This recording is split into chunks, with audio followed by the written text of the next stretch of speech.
আর এরই পাশাপাশি ফিরহাদ হাকিমের বক্তব্য যা এই মুহূর্তে দাঁড়িয়ে অত্যন্ত গুরুত্বপূর্ণ।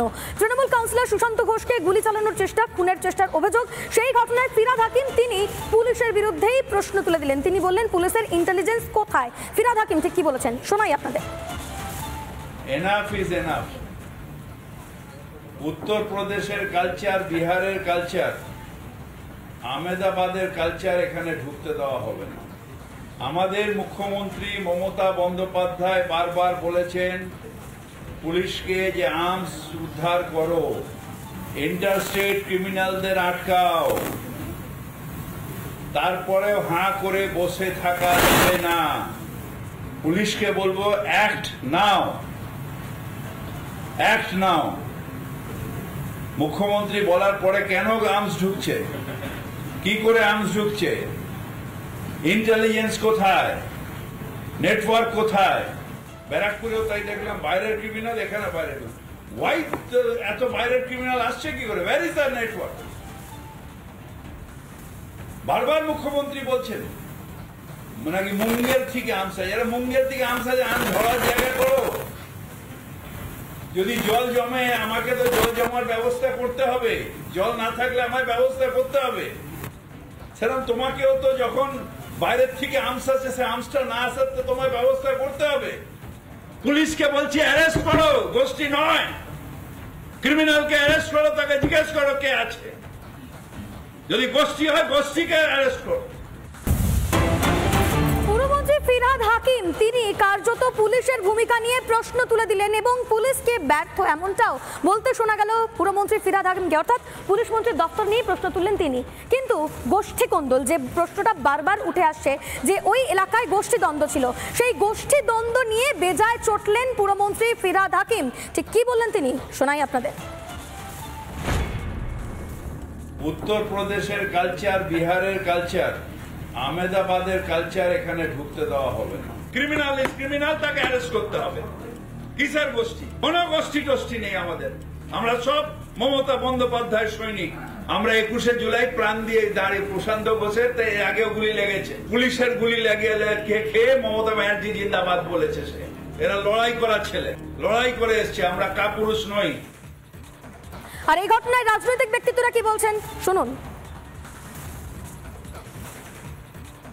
তৃণমূল কংগ্রেসের মুষল পর্ব শুরু হয়ে গেছে। কাল তৃণমূল কংগ্রেসের নেতৃত্বের ইনভলভমেন্ট ছাড়া এটা সম্ভব নয়। কাল কোনো না কোনো তৃণমূল কংগ্রেস ইনভলভমেন্ট, যাদের এই টাকা ভাগাভাগি নিয়ে ঝামেলা, 100% গোষ্ঠীদ্বন্দ্ব। এবং এ বাংলার মুখ্যমন্ত্রী আর খোকাবাবু ছাড়া কেউ তো নিরাপদ নয়। তৃণমূলের মধ্যেকার আজকে যে অন্তর্দ্বন্দ্ব, এগুলো তার বহিঃপ্রকাশ। তৃণমূলের মধ্যে অন্তর্দ্বন্দ্বের বহিঃপ্রকাশ হচ্ছে একটা জনপ্রতিনিধিকে, কাউন্সিলরকে তার বাড়ির সামনে আমরা দেখছি টিভিতে কিভাবে শুট করতে যাচ্ছে, গুলি করতে যাচ্ছে। সেখানকার যারা সাধারণ তৃণমূল দলের সদস্য বা সদস্য যেই হোক, বা যারা সাধারণ মানুষ, তারা যেভাবে আততায়ীকে ধরেছে তার জন্য তারা প্রশংসার দাবি রাখে।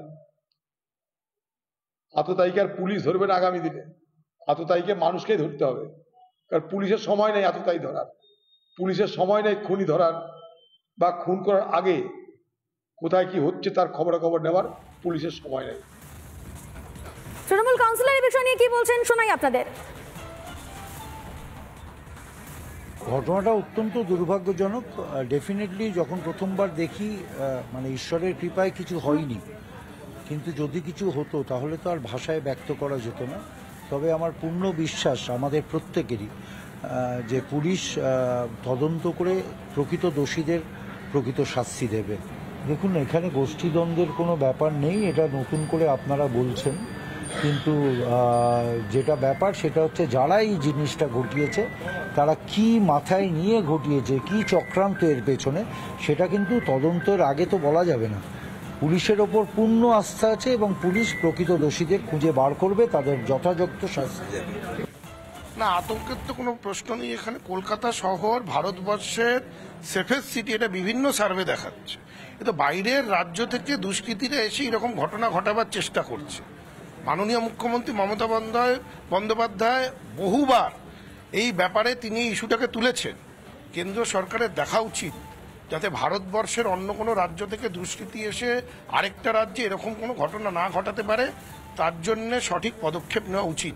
পুলিশ মন্ত্রী মমতা বন্দ্যোপাধ্যায় বলেই তো দুষ্কৃতীকে ধরে ইতিমধ্যে তারা বিভিন্ন লিড ধরে যে এর মাথা তার দিকে এগোচ্ছে, সেইটা তো খুব দ্রুততার সাথে হচ্ছে। নানা ধরনের কন্টেন্ট দেখার জন্য লাইক করুন, শেয়ার করুন আমাদের ফেসবুক পেজ, সাবস্ক্রাইব করুন আমাদের ইউটিউব চ্যানেল। পাশাপাশি অন্যান্য ব্রেকিং নিউজের জন্য অবশ্যই চোখ রাখুন রিপাবলিক বাংলায়।